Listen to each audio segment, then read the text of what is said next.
Hi, I'm Julie. You know that saying, when you marry someone, you marry their whole family? Well, let me tell you about the day my mother-in-law, Karen, decided to remind me who really ran my household. Life was good, me, my husband Mike, and our two kids, Jack and Emma, living in our cozy three-bedroom home. It wasn't huge, but it was ours. The kids shared the bigger upstairs bedroom, which they proudly decorated themselves.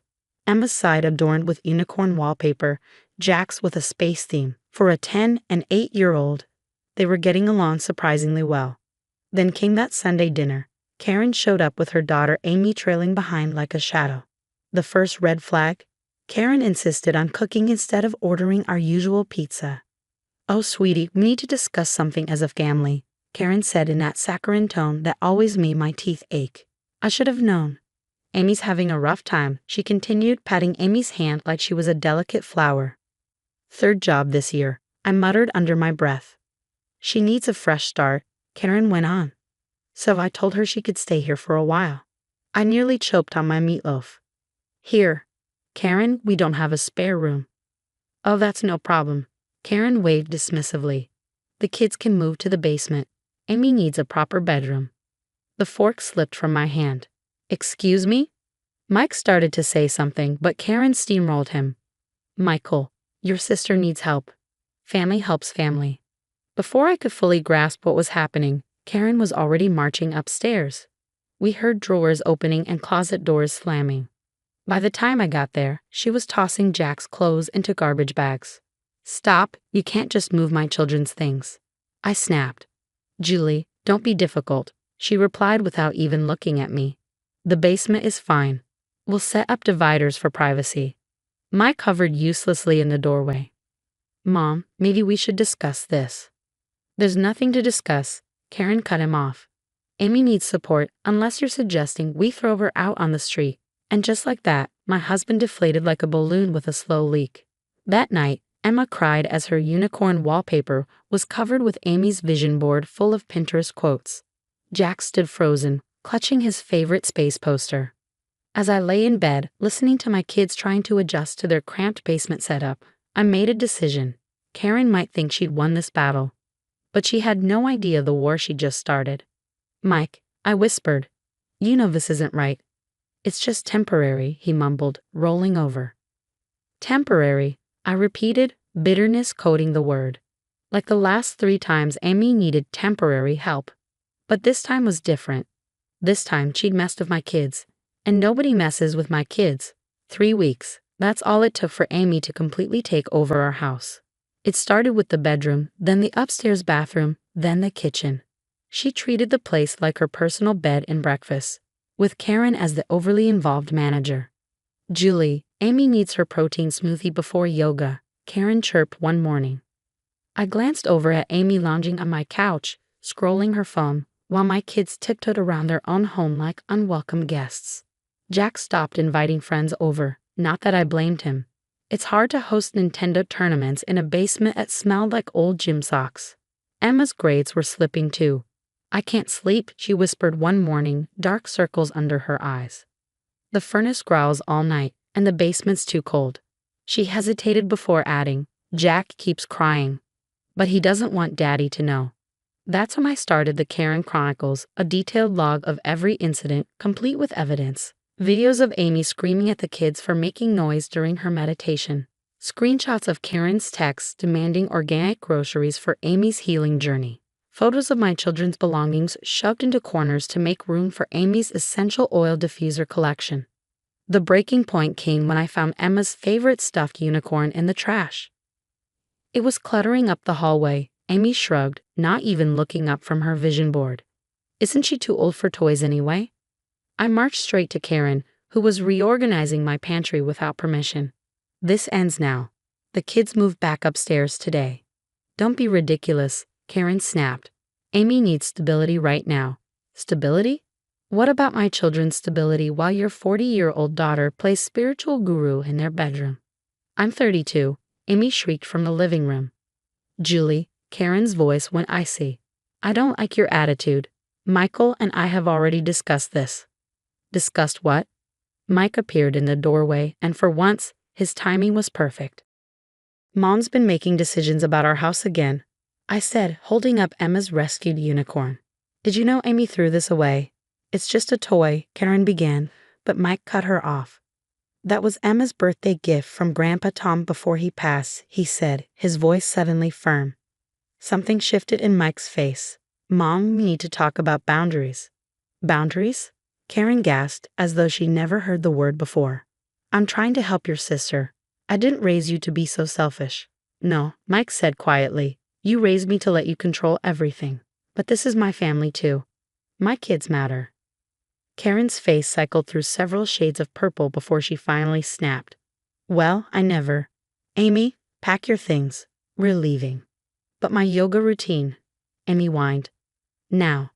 They stormed out, Karen swearing we'd regret our attitude. But watching the kids' faces light up when we told them they could move back upstairs, I knew the only thing I regretted was not standing up to her sooner. I'm sorry, Mike said that night, scrolling through my documented evidence. I didn't realize how bad it had gotten. It's not over, I warned him. You know your mother, she's just regrouping. He nodded, looking like the partner I'd needed all along. Then we'll be ready. The calm lasted exactly 2 days. This time, Karen came armed with blueprints and a contractor.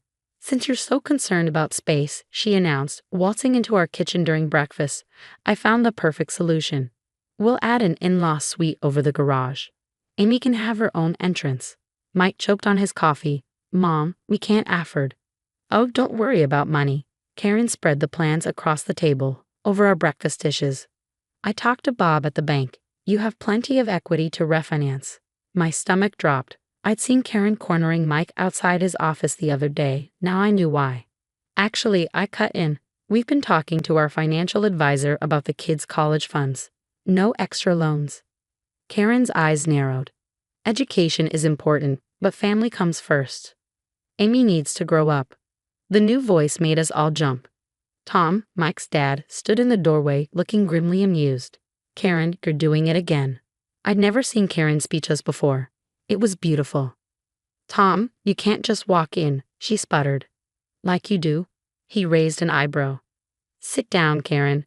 We need to talk about Amy's temporary stays with Jessica, David, Marie, and Steve, and why none of them speak to us anymore. 3 families, Karen, Tom continued, his voice weary. You've driven away 3 families with this routine. I'm protecting my daughter. You're crippling her, Tom shot back, and I won't let you destroy another family. After they left, Karen practically dragging Amy away from her plans for a meditation garden. I called my best friend, Sarah. Record everything, Sarah advised, her lawyer instincts kicking in. Tom's testimony, the refinance scheme, everything. If Karen tries anything legal, we'll be ready. That evening, Tom returned alone, bringing photos, text messages, and financial records exposing Karen's schemes. I should have stopped this years ago, he sighed. But Karen's very good at making you doubt yourself. Not anymore, I said, adding his evidence to my collection. We're ending this cycle. Together, we spent hours building an airtight case. Karen had been hiding Amy's trust fund, keeping her dependent, and had even submitted loan paperwork in Mike's name, thankfully flagged by the bank. When do we confront her? Mike asked, both scared and determined. Family dinner, Tom suggested. She won't expect it there. She always uses public settings to control reactions. Perfect, I said, thinking of the group text Karen had sent that morning, demanding we host Sunday dinner to discuss the renovation. Let's give her exactly what she wants, an audience. Sarah helped us prepare our presentation, and Tom rallied the extended family members Karen had burned before. Even our kids contributed, bravely agreeing to share how their basement exile had affected them. Sunday was coming. Karen thought she'd be pressuring us into her plans. Instead, she was walking into her own reckoning. Sometimes the best revenge isn't just exposing the truth. It's letting someone build the stage for their own downfall. Sunday dinner started exactly as Karen had planned, except for the unexpected guests. She froze in the doorway, her eyes widening at the sight of Uncle David, Aunt Jessica, Cousin Marie, and her husband Steve, all seated in our living room. What are they doing here? She hissed at Mike. Family meeting, right? I said sweetly. You always say family comes first. Tom stood beside the TV, where we'd set up our presentation. Karen's face went pale when she saw the renovation blueprints, not just hers, but 3 identical sets from other homes. Before we discuss your plans, I began, let's review some family history. The next 30 minutes were brutal. David described how Karen's temporary arrangement had cost them their savings. Jessica showed pictures of their gutted house, abandoned mid-renovation when they finally broke free. Marie's voice trembled as she detailed the refinancing scheme that nearly cost her family their home. This ends now, Mike said, standing tall and facing his mother. No more renovations. No more manipulating Amy's life. No more controlling our family. How dare you, Karen shrieked. Everything I've done was for family. Amy needs to hear the truth, Tom interjected, pulling out a folder of documents. Tell her about the money, Karen, the account you've been managing since she was 18. Amy's head snapped up. What money? The room went silent as Tom explained. The inheritance from her grandmother. A trust fund that could have funded Amy's independence years ago. The account Karen had kept safe while pushing Amy from relative to relative. Mom? Amy's voice was barely a whisper. Is this true? I wanted to protect you. Karen sobbed, her voice shaking. To keep you close. To keep me dependent, Amy corrected, her expression hardening as she saw the pattern for the first time. I'm 32 years old, Mom. Living in my niece and nephew's bedroom because you convinced me I couldn't survive on my own. Karen left our house for the last time that night, alone. Amy moved in with Tom, who helped her access her trust fund and find a therapist. Last I heard, she was taking coding classes and healing from years of engineered helplessness. The kids spent an entire weekend redecorating their room. Emma's unicorn collection grew with new additions from every family member who came to celebrate. Jack's space posters multiplied until they covered nearly every inch of the walls. The sound of their laughter upstairs was better than any revenge. Mike still struggles sometimes. Years of conditioning don't disappear overnight. But he's in therapy too, learning to recognize manipulation and stand firm against it. As for Karen, she's lost her power, her audience, and her ability to hurt anyone else. The family she wronged stay connected through a group chat, sharing updates and supporting one another. Sometimes the best revenge isn't something you do to someone. It's finally permanently stopping what they've been doing to everyone else. This story has ended, but it raises an important question. At what point should adult children be cut off from family support? Karen enabled Amy's dependence for over a decade. But where's the line between helping someone through hard times and creating harmful patterns of helplessness? Share your thoughts in the comments below. If you enjoyed this tale of family drama and justice served, don't forget to hit that like button and subscribe for more stories exploring complex family dynamics. And remember, sometimes the hardest part of helping someone is knowing when to stop.